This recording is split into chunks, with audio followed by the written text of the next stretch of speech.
আহি আছিলোঁ বাটত ভাইটি কেইটামান লগ পাই গ'লোঁ দেই, এহেঁতি মোক আগবঢ়াব আহিছে বোলে। যদি মেনেজাৰজনে থাকিব দিয়ে তেতিয়াহ'লে মই ইয়াত থাকিব পাৰিম। তো আহি লওক মেনেজাৰজন, মই একবাৰ সুধি লওঁ, যেতিয়া থাকিব পাৰোঁ তেতিয়াহ'লেতো ভালেই, নহ'লে আকৌ বহুত আগত যাব লাগিব।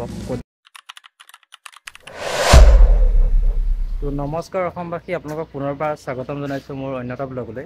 মই যোৱাকালি হোটেল বিদিশাত থাকিলোঁ আৰু আজি মোৰ ভাগৰ ডে 5 হয়। আজি টাৰ্গেটটো গুৱাহাটীলৈকে আছে, কিন্তু যাব পাৰোঁ নে নোৱাৰোঁ নাজানো, কিন্তু ইয়াৰ পৰা গুৱাহাটী বহুত দূৰ আৰু এতিয়া মোৰ ওলোৱা দেৰি হ'ল। মই এমাজনৰ পৰা বস্তু এটা অৰ্ডাৰ কৰিছিলোঁ, মানে টেণ্টটো, কেম্পিং টেণ্টটো, যিটো এতিয়ালৈকে মোৰ হাত পোৱাহি নাই। মই এতিয়া আকৌ এমাজন অফিচটো বিচাৰি যাব লাগিব, বস্তুটো বিচাৰি মেলি আকৌ গুৱাহাটীৰ ফালে ওলাই যাম। আৰু এইফালে মোৰ চাইকেলখন ইয়াত আছে, দেখিছে বস্তু বহুত বেছি হৈ গ'ল, ওজন বাঢ়িছে, বেছি স্পীড চলাব পৰা নাই। তো কিমান দূৰ যাব পাৰোঁ নাজানো, ভিডিঅ'টোৰ লগত থাকক আৰু ভিডিঅ'টো চাই যদি ভাল পায় লাইক চাইক মাৰিব, তেতিয়া মোৰ সাহসটো বাঢ়ি যায়। বহু দূৰ ঘূৰি ঘূৰি লাষ্টত গৈ টেণ্টটো বিচাৰি পালোঁ। প্ৰায় 3টামান অফিচ ঘূৰাৰ পিছত লাষ্টত এমাজন অফিচটো বিচাৰি পালোঁ। এইটো মোৰ টেণ্টটো, যিটো কাৰণে মই প্ৰায় 4 ঘণ্টামান সময় নষ্ট কৰিছোঁ। বাহিৰত বহুত বৰষুণ দি আছে, চ' মই এনেকৈ ৰেইনকোট লগাই ল'লোঁ আৰু চাইকেলখনো ইয়াতে ৰখাই থৈছিলোঁ। এতিয়া ওলাই দিওঁ, বেছি টাইম দেৰি কৰি থাকি লাভ নাই, বহুত দূৰ যাব লগা আছে। বহু কষ্টৰ পিছত মানে নগাঁও টাউনৰ পৰা এনেকৈ ওলাই আহিছোঁ। টাইমো বহুত দেৰি হ'ল, এতিয়া 12:10 হ'ল দিনৰ দুপৰীয়া। কিমান দূৰ যাব পাৰোঁ নাজানো, ৰেইনকোট চেইনকোট লগাই লোৱা আছে। গৈ থাকোঁচোন আৰু কিমান দূৰ যাব পাৰোঁ। মহাদেৱে আশীৰ্বাদ কৰিব যাতে ভাল জেগা এখন পাওঁ থাকিবলৈ। আজি কেম্পিং কৰিব লাগিব মই নগাঁৱৰ পৰা ওলাই অহাৰ পিছত এখন কি বুলি কয়, বিৰহ বেবেজীয়া বিৰহ বেবেজীয়া পালোঁহি। আৰু বাইদেউ এগৰাকী আছে, বাইদেৱে মোক বাটতে লগ পাই পেলাই ক'লে ভাত খাবৰ কাৰণে। আৰু বাইদেউ ভাগৰ ছোৱালীজনী কিবা জন্মদিন আছে, ত' জন্মদিনৰ শুভেচ্ছা থাকিলে ভণ্টিগৰাকীলৈ। নাই আজি ঘৰত, তাই স্কুল গুচি গ'ল। আৰু এতিয়া মই ইয়াৰ পৰা ওলাই যাম, গুৱাহাটী পাবগৈ নোৱাৰিম চাগে। ইয়াৰ পৰা গুৱাহাটীলৈ আৰু 110 কিলোমিটাৰমান আছে গুগল মেপছত চোৱা মতে। আৰু বাইদেউহঁতে কিবা কিবি দিছে, কেদাৰনাথত দিবৰ কাৰণে অৰিহণা দিছে কিবা কিবি, আৰু মই গৈ থাকিম। যোৱাৰ পিছত কিমান দূৰ পাওঁগৈ নাজানো, ভিডিঅ'টো চাই থাকক আপোনালোকে। আৰু ইয়াত বহুত মানুহ বহি আছে, মই আহি ভাল লাগিলে। বিশেষকৈ মই অলপ ষ্ট্ৰেছত আছিলোঁ দেই। কালি মোৰ একদম মানে টেনশ্যনবিলাকৰ কাৰণে বিশেষ অসুবিধা হৈছিলে, পোৱা নাছিলোঁ। মই বিচাৰি লাষ্ট টাইম পালোঁগৈ। আৰু এতিয়া অলপ দূৰ গৈ লওঁ, গোৱাৰ পিছত আকৌ বহিবলৈ। বেক চাইডটো পেইন হৈ আছে মোৰ, মেইন কথা বেছি দূৰ চাইকেলিং কৰা হৈছে যে। আহি আছিলোঁ বাটত ভাইটি কেইটামান লগ পাই গ'লোঁ দেই, এহেঁতি মোক আগবঢ়াব আহিছে বোলে। হাই কৈ দিয়া।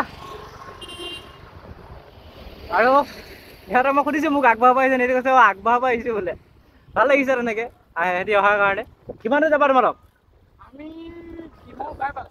ডিমৌ বাইপাছ। ইয়াৰ পৰা কিমান দূৰ?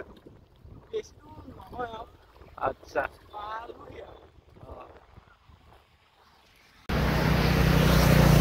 বহুত বেছি ভাগৰ লাগিছে আৰু বহুত দূৰ যাব আছে। গুৱাহাটীলৈ আৰু প্ৰায় 90 কিলোমিটাৰমান আছে।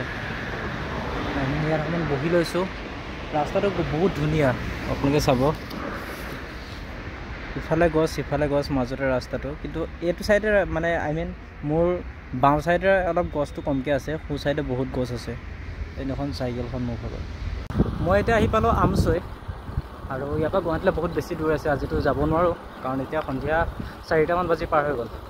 তো অলপ দূৰ আগত গৈ পেলাই মই পেট্ৰল পাম্প আছে সুধি চাম তাতে, আৰু যদি তাত থাকিব নিদিয়ে তেতিয়াহ'লে কিন্তু বহুত বেছি অসুবিধাৰ সন্মুখীন হ'ব লাগিব মই।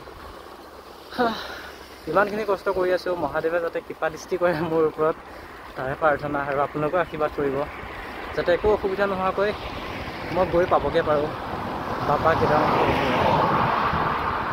বহুত বেছি ভাগৰ লাগিছে, বাট মই পাৰিব লাগিব। সময় এতিয়া 5টামান বাজিলে। মই আছোঁ এটা পেট্ৰল পাম্পত, বহুত ডাঙৰ পেট্ৰল পাম্প। বাট ইয়াত সেই তাত থকা দাদাকেইজনক সুধিলোঁ মানে থাকিব দিব নাই, এণ্ড মোক থাকিব পাৰিবা বুলি কৈছে। বাট মেনেজাৰজনকো একবাৰ সুধিব লাগিব, যদি মেনেজাৰজনে থাকিব দিয়ে তেতিয়াহ'লে মই ইয়াত থাকিব পাৰিম। তো আহি লওক মেনেজাৰজন, মই একবাৰ সুধি লওঁ, যেতিয়া থাকিব পাৰোঁ তেতিয়াহ'লেতো ভালেই, নহ'লে আকৌ বহুত আগত যাব লাগিব। ক'ত বা পাওঁ পেট্ৰল পাম্প। প্ৰথম দিন, প্ৰথম কেম্পিং, আৰু প্ৰথমবাৰ কাৰোবাক সুধিছোঁ মানে থাকিব পাৰিম নি বুলি।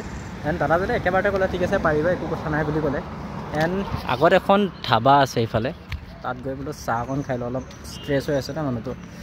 তো হয়তো ভিডিঅ'টো ইমানতে খতম, ইয়াৰ পিছত আৰু নবনাওঁ, দীঘলীয়া নকৰোঁ। থাকিব জেগা পালোঁ যেতিয়া তাৰ টেনশ্যন নাই।